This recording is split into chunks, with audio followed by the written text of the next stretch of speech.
ಈ ಕಾರ್ಯಕ್ರಮದ ಪ್ರಾಯೋಜಕರು Gadiyar group of companies. Gadiar Group of Companies, synonymous with excellence and innovation, stands as your dynamic partner for progress. Gadiar Group ensures safety as guardians in firefighting and builds vibrant communities in real estate. Building tomorrow, today.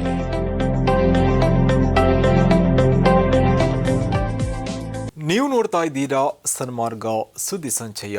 ನಾನು ಶಂಶೀರ್ ಬುಡೋಳಿ. ಮಹಾರಾಷ್ಟ್ರದಲ್ಲಿ ದ್ವೇಷಪೂರಿತ ಅಪರಾಧಗಳ ಸಂತ್ರಸ್ತರಿಗೆ ತಕ್ಷಣದ ನೆರವು ಮತ್ತು ಕಾನೂನು ಬೆಂಬಲವನ್ನು ಒದಗಿಸುವ ಉದ್ದೇಶದಿಂದ ಮುಸ್ಲಿಂ ಸಂಘಟನೆಗಳು, ನಾಗರಿಕ ಸಮಾಜದ ಗುಂಪುಗಳು ಮತ್ತು ಶಾಸಕರು ಹೊಸ ಟಾಸ್ಕ್ ಫೋರ್ಸ್ ರಚನೆ ಮಾಡೋಕೆ ನಿರ್ಧಾರ ಮಾಡಿದ್ದಾರೆ. ಮುಂಬೈನ ಇಸ್ಲಾಂ ಜಿಮ್ಖಾನಾ ಫೆಡರೇಷನ್ ಆಫ್ ಮಹಾರಾಷ್ಟ್ರ ಮುಸ್ಲಿಂ ನೇತೃತ್ವದಲ್ಲಿ ನಡೆದ ಸಮಾಲೋಚನಾ ಸಭೆಯಲ್ಲಿ ಈ ಮಹತ್ವದ ನಿರ್ಧಾರವನ್ನು ತೆಗೆದುಕೊಳ್ಳಲಾಗಿದೆ. ಈ ಸಭೆಯಲ್ಲಿ ಮುಸ್ಲಿಂ ಶಾಸಕರು, ನ್ಯಾಯಾಂಗದ ನಿವೃತ್ತ ಅಧಿಕಾರಿಗಳು, ವಕೀಲರು, ಸಾಮಾಜಿಕ ಕಾರ್ಯಕರ್ತರು ಮತ್ತು ಧಾರ್ಮಿಕ ವಿದ್ವಾಂಸರು ಭಾಗವಹಿಸಿದರು. ಸಭೆಯ ನಂತರ ಜಮಾತ್ ಎ ಇಸ್ಲಾಮಿ ಮಹಾರಾಷ್ಟ್ರದ ಅಧ್ಯಕ್ಷ ಮೌಲಾನಾ ಇಲಿಯಾಸ್ ಖಾನ್ ಫಲಾಹಿ ಮಾತನಾಡಿ, ದ್ವೇಷಪೂರಿತ ಅಪರಾಧಗಳಿಂದ ಬಾಧಿತರಾದವರಿಗೆ ತಕ್ಷಣದ ನೆರವು ನೀಡುವುದು ಈ ಟಾಸ್ಕ್ ಫೋರ್ಸ್ನ ಮುಖ್ಯ ಗುರಿಯಾಗಿದೆ ಎಂದು ತಿಳಿಸಿದ್ದಾರೆ. ದ್ವೇಷಪೂರಿತ ಭಾಷಣಗಳು, ಮತಾಂತರ ನಿಷೇಧ ಕಾಯ್ದೆ ಮತ್ತು ಸಮಾನ ನಾಗರಿಕ ಸಂಹಿತೆ ಯುಸಿಸಿ ಜಾರಿಯಂತಹ ವಿಷಯಗಳ ಬಗ್ಗೆಯೂ ಸಭೆಯಲ್ಲಿ ಸುದೀರ್ಘವಾಗಿ ಚರ್ಚಿಸಲಾಗಿದೆ. ಇದು ಯಾವುದೇ ಸರ್ಕಾರ ಅಥವಾ ರಾಜಕೀಯ ಪಕ್ಷದ ವಿರುದ್ಧದ ಹೋರಾಟವಲ್ಲ, ಬದಲಾಗಿ ಸಮುದಾಯದ ಸಮಸ್ಯೆಗಳಿಗೆ ಪ್ರಾಯೋಗಿಕ ಮತ್ತು ಶಾಶ್ವತ ಪರಿಹಾರಗಳನ್ನು ಕಂಡುಕೊಳ್ಳುವ ಪ್ರಯತ್ನವಾಗಿದೆ ಎಂದು ಅವರು ಸ್ಪಷ್ಟಪಡಿಸಿದ್ದಾರೆ. ಆಡಳಿತಾತ್ಮಕ ತಾರತಮ್ಯದ ವಿರುದ್ಧ ಸಮನ್ವಯದಿಂದ ಕಾರ್ಯನಿರ್ವಹಿಸಲು ಮುಂಬರುವ 10 ವರ್ಷಗಳ ಸಮಗ್ರ ಕ್ರಿಯಾ ಯೋಜನೆಯನ್ನು ರೂಪಿಸಲು ತೀರ್ಮಾನಿಸಲಾಗಿದೆ.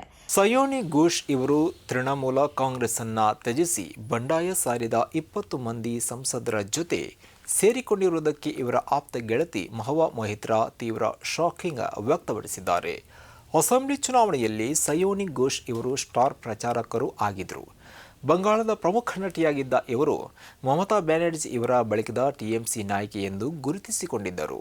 ಸಯೋನಿ ಘೋಷ್ ನನ್ನ ಮಗುವಿನಂತೆ, ನನ್ನ ಅತ್ತಿಗೆಯಂತೆ. ಬೇರೆ ಯಾರಾದರೂ ಹೊರಟು ಹೋಗಿದ್ರೆ ನನಗೆ ಯಾವುದೇ ನೋವು ಅನಿಸ್ತಿರಲಿಲ್ಲ. ಆದರೆ ಅವಳಿಗೆ ನನ್ನ ಮಗಳ ವಯಸ್ಸು. ನಾನು ಅವಳನ್ನು ತುಂಬಾ ಪ್ರೀತಿಸುತ್ತಿದ್ದೆ. ಅವಳಿಗೆ ಉತ್ತಮ ಭವಿಷ್ಯವಿದೆ ಎಂದು ನಾನು ನಂಬುತ್ತೇನೆ. ಅವಳು ಶೂನ್ಯದಿಂದ ಬಂದವಳು, ಕಠಿಣ ಪರಿಶ್ರಮಿ, ನಂಬಲಾಗದಷ್ಟು ಪ್ರತಿಭಾನ್ವಿತಳು. ಅವಳು ಜನರೊಂದಿಗೆ ಬೇಗನೆ ಸಂಪರ್ಕ ಸಾಧಿಸ್ತಾಳೆ. ಅವಳಿಗೆ ಈಗ ಕೇವಲ 33 ವರ್ಷ. ಇಂಥವಳು ತೃಣಮೂಲ ಕಾಂಗ್ರೆಸ್ ಅನ್ನು ಬಿಟ್ಟು ಹೋಗಿರುವುದು ನನಗೆ ನಿಜಕ್ಕೂ ಆಘಾತವಾಗಿದೆ ಎಂದು ಅವರು ಹೇಳಿದ್ದಾರೆ. ಸಯೋನಿ ಘೋಷ್ ಮೋಸಗಾರ್ತಿಯಲ್ಲ, ಲಾಭಕೋರಳಲ್ಲ. ಅವಳಿಗೆ ಹಣದಲ್ಲಿ ಆಸಕ್ತಿ ಇಲ್ಲ. ಅವಳು ತುಂಬಾ ಸರಳ ಜೀವನವನ್ನು ನಡೆಸ್ತಾಳೆ. ಕೇವಲ 5 ವರ್ಷಗಳಲ್ಲಿ ತೃಣಮೂಲ ಕಾಂಗ್ರೆಸ್ ಅವಳಿಗೆ ಏನು ನೀಡಿದೆ ಎಂಬುದನ್ನು ನೋಡಿ. ಅವಳು 2021ರಲ್ಲಿ ಪಕ್ಷವನ್ನು ಸೇರಿದ್ಲು, ಶಾಸಕ ಟಿಕೆಟ್ ಪಡೆದ್ಲು, ರಾಷ್ಟ್ರೀಯ ಯುವ ಅಧ್ಯಕ್ಷಳಾದ್ಲು. 2024ರಲ್ಲಿ ಪ್ರತಿಷ್ಠಿತ ಜಾಧವ್ಪುರ ಟಿಕೆಟ್ ಪಡೆದ್ಲು.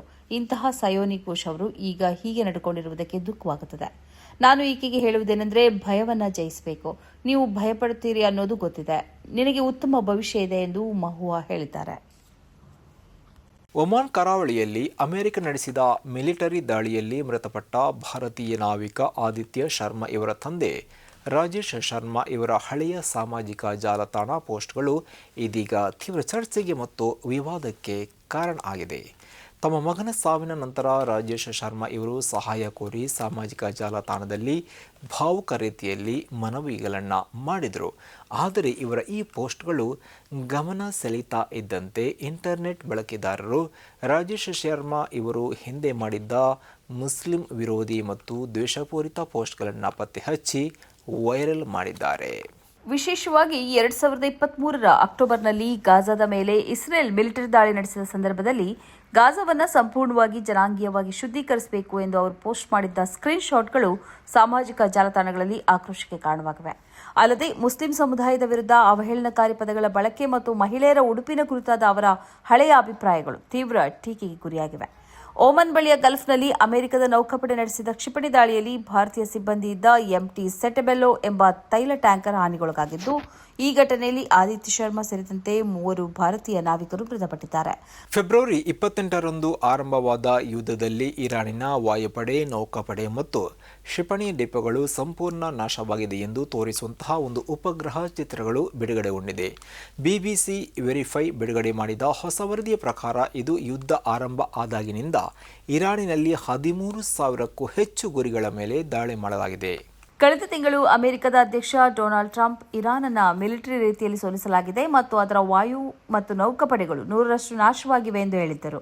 ಆದರೆ ಹೊಸ ಉಪಗ್ರಹ ಚಿತ್ರಗಳು ಕ್ಷಿಪಣಿ ನೆಲೆಗಳ ಹಾನಿಗೊಳಗಾದ ಗೇಟ್ಗಳನ್ನು ತಾತ್ಕಾಲಿಕ ಕದನ ವಿರಾಮದ ಲಾಭ ಪಡೆದು ವೇಗವಾಗಿ ಪುನರ್ನಿರ್ಮಿಸುತ್ತಿದೆ ಎಂದು ತೋರಿಸುತ್ತದೆ.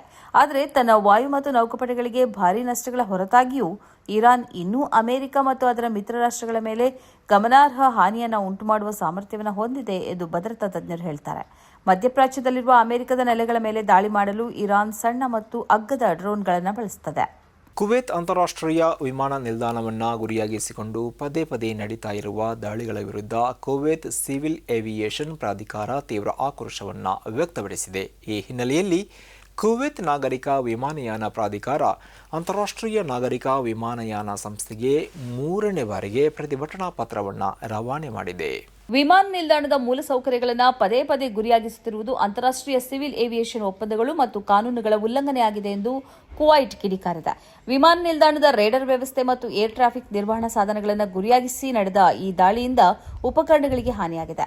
ಅಲ್ಲದೆ ದಾಳಿಯಲ್ಲಿ ಕೆಲವರಿಗೆ ಗಾಯಗಳಾಗಿವೆ ಎಂದು ವರದಿಯಾಗಿದೆ. ಇದುವೇ ಈ ಹೊತ್ತಿನ ಸನ್ಮಾರ್ಗ ಸುದ್ದಿ ಸಂಚಯ. ನಿರಂತರವಾಗಿ ನೋಡ್ತಾ ಇರಿ ಸನ್ಮಾರ್ಗ ನ್ಯೂಸ್. ಸುದ್ದಿಗಳ ಸಂತೆಯಲ್ಲಿ ಸತ್ಯದ ಮೊಂಬತ್ತಿ.